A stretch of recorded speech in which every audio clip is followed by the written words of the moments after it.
Ladies and gentlemen, hey, hi, how you doing? Welcome back to the channel. Thank you so much for stopping by. The SMG category here in Warzone right now is probably one of the most competitive ones we have in the entire game. There's a lot of really solid options, whether you're looking for a more mobility-based setup with really snappy ADS and movement speeds, or a decent sniper support style build, or just a really fast TTK. There's a bit of something for everyone in this category. And with that, today I wanted to break down the new top 5 best SMGs in the game at the moment. So as we get into the setups, if you enjoy the video or if you find it helpful at all, you use the screenshots to get your builds in game, you like the setups themselves, do me a favor, drop a like. It does really help the channel grow. And if you're new here, you want to guarantee that every single day you are up to date with all things going on in COD, be sure to hit that subscribe button and turn on those post notifications, and ultimately join us on the road to 1 million subs. So we're starting off here first with a fantastic versatile choice, the Striker 9. This thing's close range TTK is decent for sure, but this thing especially shines once you get into the 15, 20, 25, 30 meter range, that sort of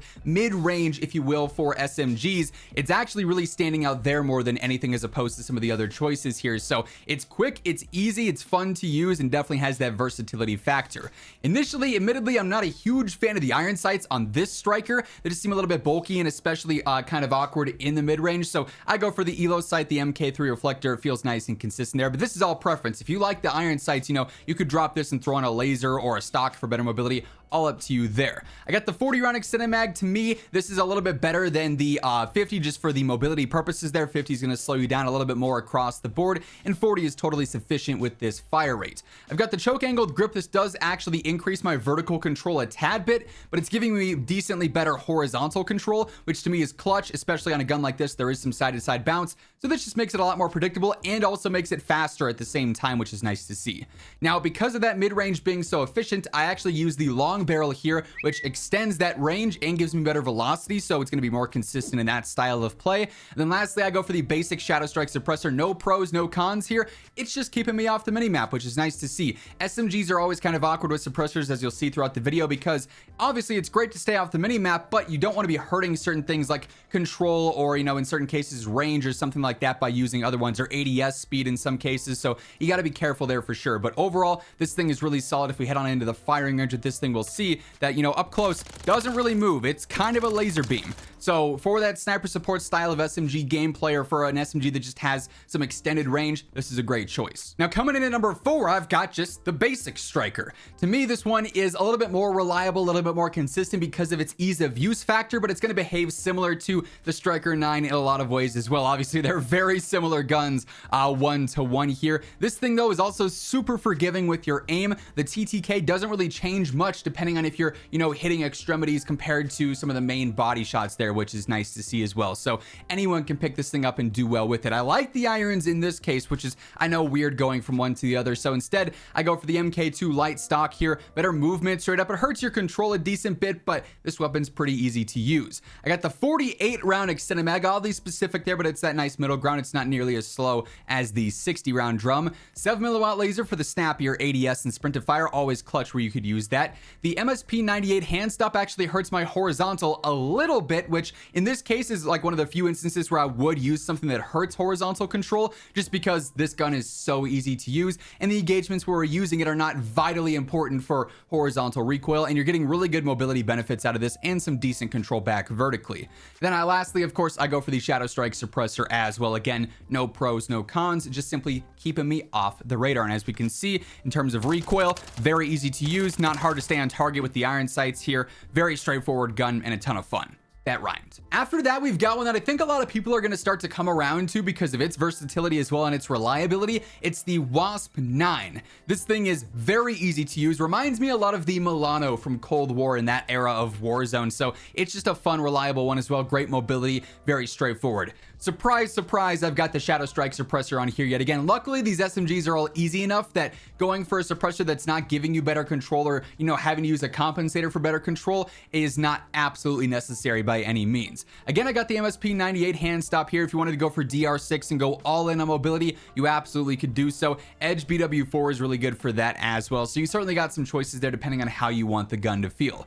The 40 round extended mag here is totally sufficient to me because the fire rate's not crazy. If you wanted to jump up to 50, just keep in mind it's going to be a tad bit slower across the board there. 7mm laser because I do think the irons here are decent enough. And then I also go for the Classics factory stock here. Helps out a ton with control and just makes this so easy to use and only hurts your ADS by 4%. So 20% control for a 4% ADS increase is a great trade-off in my opinion. If you want a better mobility though, the factory stock could be decent as well. But this thing is nice. It's really fun. And like I said, I mean, I get huge Milano vibes from this thing when you actually jump in a game and use this for gunfights. Feels almost 1-to-1. Now, surprise, surprise, it's not just MW3 SMGs that are really solid right now. The ISO 9mm is by far the best MW2 SMG in my opinion. You can run and gun with this thing and its TTK is incredibly quick in those first 10 meters there. So this thing's definitely a banger for those purposes. I do got the Shadow Strike suppressor here yet again, and it's still relatively easy to use, so you can get by with using this and not, you know, suffer too much with your aim with the lack of control. 7mm laser, snappier ADS, and sprint to fire, of course.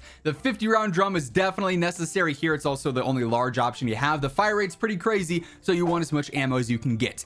I don't love the irons here, unfortunately, so I do have to waste an attachment on the optics. I go for a slate. If you wanted an ELO sight, that'd be a good choice as well. Totally preference based there though. Then lastly, I go for the sheer rear grip, better ADS and sprint to fire. Hurts your control a little bit, but it's not too unusable by any means. Really nice to see that we do have some competition with some MW2 guns in the mix here. I mean, this thing, like I said, pretty straightforward, pretty easy to use. Admittedly, the firing range kind of amplifies the screen shake. It's not nearly that bad in game with like the weird spazzing there, but this thing is really good for close range gunfights. And then lastly here, even though it's like half behind the face cam, we've got the Wasp Swarm.